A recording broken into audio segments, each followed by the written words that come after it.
پھر کبھی حال ہی میں ایک نوجوان نے یہ سوال کیا تھا ہاں کہ باقاعدہ اس نے خلیفہ رابع رحمہ اللہ تعالیٰ کا ایک کلپ بھی بھیجا. خلیفہ توسیع رابع رحمہ اللہ تعالیٰ نے یہ فرمایا تھا کہ آخری زمانے کے حالات جو ہے وہ اس طرح پیش آئیں گے کہ ایک وقت آئے گا کہ خلافت بھی جو ہے وہ پھر اس طرح نہیں ہوگی. تو اس پہ پھر جو ہے اس خلیفہ رابع رحمہ اللہ تعالیٰ نے فرمایا جی یہ دکھ کی بات ہے.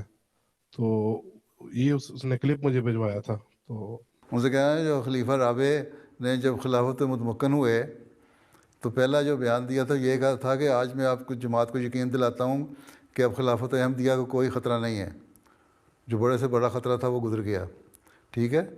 ہاں ہر ایک کام کی ایک انتہا ہوتی ہے. حضرت خلیفہ رابع نے کیا فرمایا ہے؟ حضرت مسیح علیہ السلام نے بھی فرمایا ہے کہ ایک وقت آئے گا جب قیامت کے قریب آئے گا زمانہ تو اسی وقت آئے گا نا جب برے لوگوں کی زیادتی ہو جائے گی, دین سے دور ہٹ جائیں گے. لیکن وہ خلافت کا زمانہ ابھی بہت لمبا چلنا ہے. ٹھیک ہے. یا تو یہ تسلیم کر لو کہ حضرت مسیح علیہ السلام کے جتنے دعوی تھے, پیش گوئیاں تھیں, جو باتیں تھیں وہ پوری ہو گئی ہیں. وہ ہمیں پوری ہوتی نظر نہیں آئی ہیں. ابھی ہو رہی ہیں, آہستہ آہستہ ہو رہی ہیں نا. کہاں دنیا میں احمدیت کا غلبہ ہو چکا ہے, اکثریت پھیل چکی ہے. جو حضرت مسیح علیہ السلام نے فرمایا کہ تم دیکھو گے کہ ابھی 300 سال نہیں گزریں گے جب دنیا میں احمدیت کی اکثریت ہوگی. تو وہ زمانہ ہم نے دیکھا نہیں ابھی. پیش گوئیاں بہت ساری ہیں حضرت مسیح علیہ السلام کی جو ابھی پوری ہو رہی ہیں, باوجود اس کے کہ حضرت صلی اللہ علیہ وسلم کی ہم حدیث پیش کرتے ہیں خلافت اللہ منہاج نبوت کی, اور ثم سکت کہہ کے ہم کہتے ہیں خاموش ہو گئے. اس کا مطلب تا قیامت چلے گی, تا قیامت چلے گی خلافت. لیکن اس وقت لوگ بگڑے ہوئے ہوں گے, یا ایک ایسا زمانہ آ جائے گا بہت زیادہ بگڑ جائیں گے, تبھی قیامت کا زمانہ آئے گا نا. ٹھیک ہے. تو ابھی تو وہ زمانہ نہیں آیا. خلیفہ رابع نے یہ تو نہیں کہا تھا کہ میرے بعد خلافت کا زمانہ فوری شروع ہو جائے گا جہاں زوال شروع ہو جائے گا. ابھی تو جو حضرت مسلم کی پیش گوئیوں کے مطابق ان کا جو انتہا ہے اس طرف نہیں پہنچے تو زوال کہاں سے آنا ہے؟ ہر انتہا کے بعد ایک زوال آتا ہے. پہلے انتہا دکھاؤ تو پھر زوال کی باتیں کرو. اس لیے پریشان ہونے کی ضرورت نہیں. نوجوان کو بتانا تھا کہ یہ پیش گوئی خلیفہ رابع نے نہیں کی, حضرت مسیح علیہ السلام نے کروائی ہے. اور یہ قانون قدرت ہے, یہ دنیا کی تاریخ کا حصہ ہے. لیکن مسیح موعود اور مہدی موعود نے جو آنا تھا آخری زمانے میں, ان کے یہ نشانیاں ہیں, اور یہ حضرت مسلم کی پیش گوئیاں ہیں, یہ قیامت کی نشانیاں ہیں. لیکن اس میں ابھی بڑا عرصہ پڑا ہوا ہے. ابھی تو ہم نے 130 سال گزارے ہیں. ٹھیک ہے. تو یہ پیش گوئیاں بھی پوری ہونی ہیں, پھر زمانہ بھی آنا ہے. یہ آخری 1000 سال جو حضرت مسیح علیہ السلام کا ہے, جس میں سے چند سو سال رہ گئے, اس کا تو وقت ہے ابھی. تو یہ دلیل سے, لاجک سے ان سے بات کرو, ان کو سمجھاؤ تو سمجھ آ جائے گی. باقی جہاں تک اعتراضات کا سوال ہے, خلفاء پہ اعتراض ہوتے رہے, حضرت مسلم موعود پہ بھی ہوتے رہے. کیا کچھ کاروائیاں تھیں جو حضرت مسلم موعود کے خلاف نہیں ہوئیں؟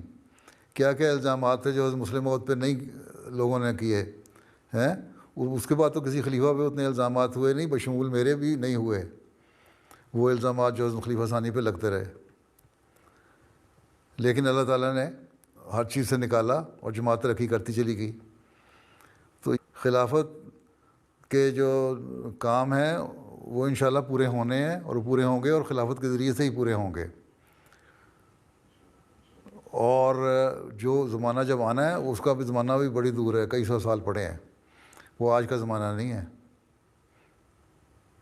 اس لیے جو بھی آج کہہ کہ جی یہ بات خلیفہ رابع نے کہی تھی اس لیے یہ زمانہ آ گیا, زوال شروع ہو گیا, کوئی زوال کا زمانہ نہیں ابھی. ابھی تو ترقی کا زمانہ ہے, اور انشاءاللہ چلے گا یہ. انشاءاللہ. سمجھ آئی؟ جی. اور ہم دیکھ رہے ہیں چل رہا ہے. ابھی میں نے مثال دی ہے تمہیں افریقن کی. اس نے کہا مسلم علیہ السلام سچے ہیں تو میرے رہائش کا سامان پیدا کر دے وہ.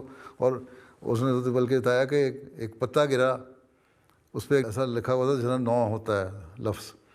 تو جو اس کا گارڈ کھڑا تھا نا, وہ کہتا میں اس پھٹلے کو پھاڑنے لگا. اس نے کہا نہ پھاڑو, ہو سکتا ہے کوئی نشان ہو تمہارے لیے, کیونکہ اس کی دعاؤں اور اس کے تضرع اور زاری کی وجہ سے اس گارڈ پہ بھی اثر ہو گیا تھا اس کے, کہ اتنا نیک آدمی ہے یہ. اس نے خیر جیب میں ڈال لیا، اور اس کے بعد انہوں نے تصویر بھی مجھے بھیجی، تو اور 9 تاریخ کو اس کی رہائی بھی ہو گئی۔ تو اللہ تعالیٰ ایسے نشان دکھاتا ہے، تو ایسے نشان وہ سچائی کے لیے دکھا رہا ہے نا حضرت مسیح علیہ السلام کی، اور سچائی کو حضرت مسیح علیہ السلام نے منسوب کیا خلافت کے ساتھ۔ رسالہ الوصیت پڑھو، اس میں اپنے دعوے کو، اپنی سچائی کو خلافت کے ساتھ منسوب کیا ہوا ہے۔ تو جب یہ ساری باتیں اکٹھی کر کے جب ایک طرح سمجھائی جائیں تو شکوک و شبہات ان کے لوگوں کے دور ہوتے ہیں۔